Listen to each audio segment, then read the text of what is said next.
So guys, after watching season 1 of Attack on Titan episode 15, I really just enjoyed the very interesting things that occurred in this episode pertaining, and obviously centered around Eren, and pertaining to a few other characters within the episode.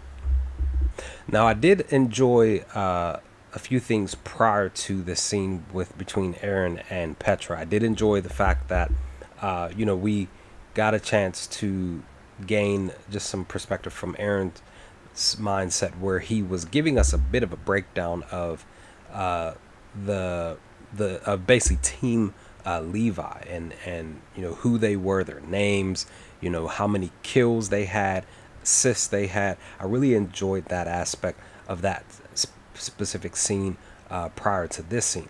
But this specific scene, between the conversation between Eren and Petra here, where they were basically talking about Levi. Now, they were talking about a couple other things, but they were mainly focusing on Levi, where something that Petra had mentioned. She basically talked about how Levi wasn't the way that he is now, that he basically, like she said, that Levi reminded me of you before he joined the Survey Corps. And she even says that he was a popular thug who did thug tendencies way back when.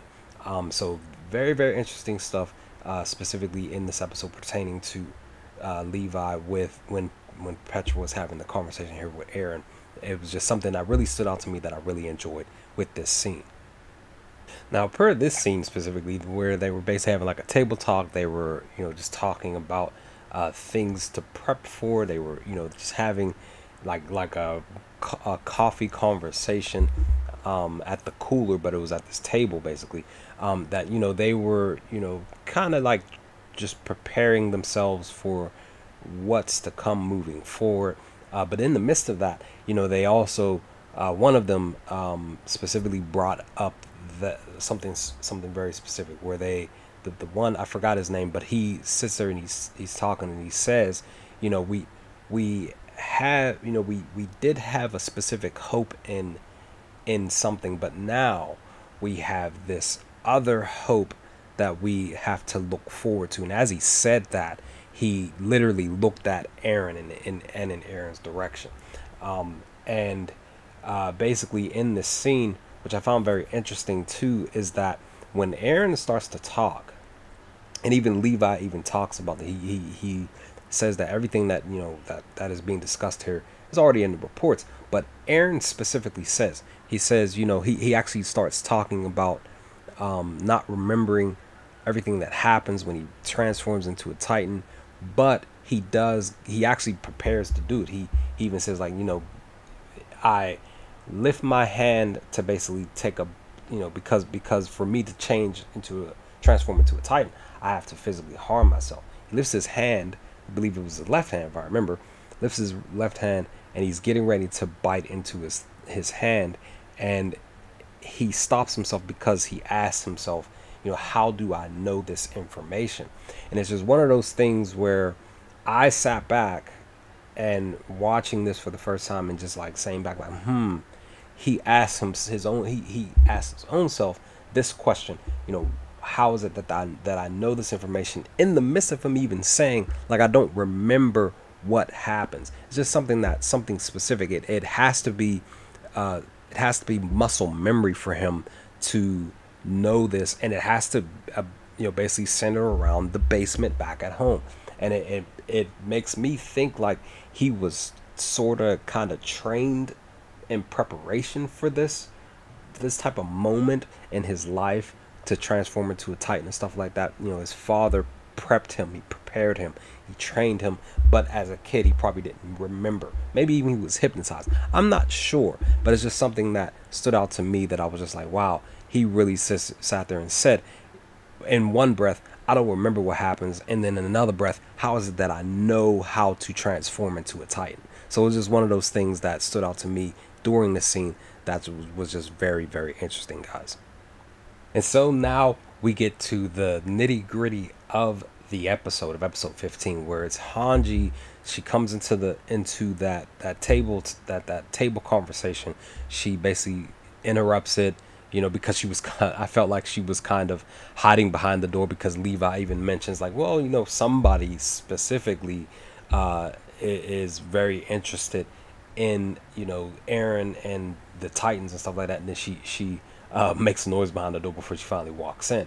But with her coming in, and even finding it hilarious that she says, she's asking Eren's permission to basically experiment on him, but in the midst of that, she kind of forces him, like saying like, well, I want to ask your permission. Oh, by the way, Levi, what is Eren doing tomorrow? He's like, he's cleaning. Oh, great. You're gonna be a part of my experiments. And of course, Eren is wondering what those experiments are.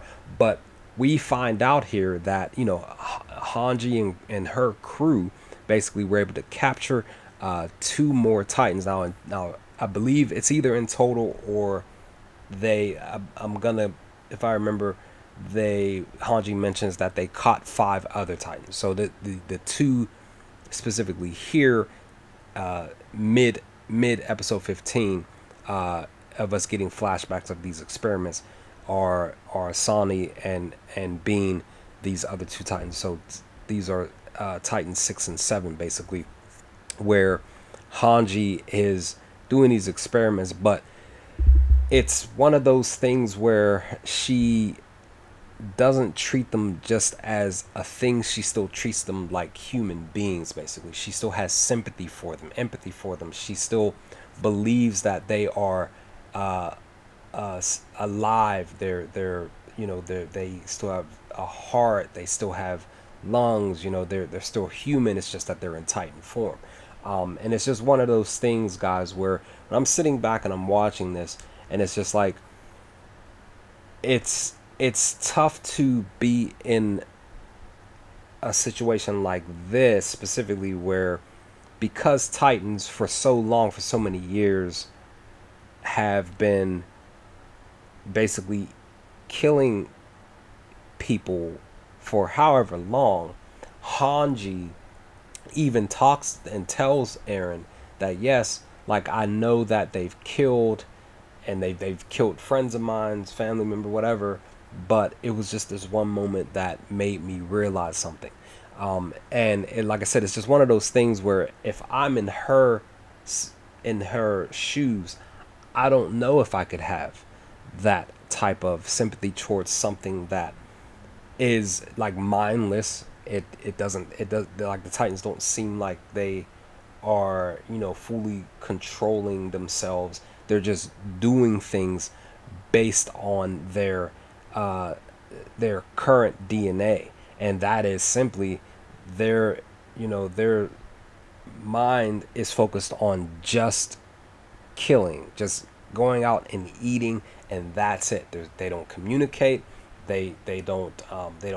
It's like they don't think for themselves, anything like that. So Hanji is, doing these experiments, trying to communicate with them and failing, trying to figure out different things and failing, and only realizing some certain things that the Titans, some of them, a lot of them are different. Some of them fall asleep within an hour of still being awake at night. Others take a few extra hours before they fall asleep. They don't drink or eat normally, stuff like that. It's just these things that these Titans do, that Hanji is doing his experiments, but while at the same time, her squad and her workers are frightened for their lives. Even when the Titans are trying to attack and bite her, she still laughs it off. And even, like I said, even with her stabbing the Titans and Sonny and Bean, and doing these experiments, stabbing Bean in the eye, she's crying like, I'm sorry, I apologize, type of thing. Like, she is still, she's not like Hanji is not like treating them like a thing. She's still treating them like they're human beings, and it's just a tough situation to be in, while everybody else looking around her is thinking like, she's crazy. We should be killing the, we should be experimenting, and if these experiments fail, we should just be getting rid of them. Now, of course, what happens at the end towards the end of this episode, we find out that there are some people out there that actually take it upon themselves to actually kill Sonny and Beam, and now there's a investigation that needs to happen. So there's that, and of course, Hanji is totally devastated. Totally devastated. So it's just one of those things, guys, where during this episode, during these scenes, mid episode 15, moving forward towards the end, it was just really, really, really, really interesting writing, really interesting and heart-wrenching scenes to really watch and take in. Definitely some funny moments during the episode, but very interesting, very just like I said, heart-wrenching. You just, like you said, you really don't know how to react during, like, how would you react in these moments if you were in Hanji's place doing these experiments? Would you have sympathy for the Titans as you're doing these experiments, or would you treat them just like creatures who need to be experimented on and then just taken out completely? Just, tough, very, very tough decisions to make in these moments. But with that, guys, this is my review of episode 15. What did y'all think of episode 15 when you watched it? Leave some comments in the comment section below. What did y'all think of this video, of my review of it? Let's have a conversation in the comment section if you feel up to it, and I will talk to y'all next time with more Attack on Titan Season 1. Peace, guys.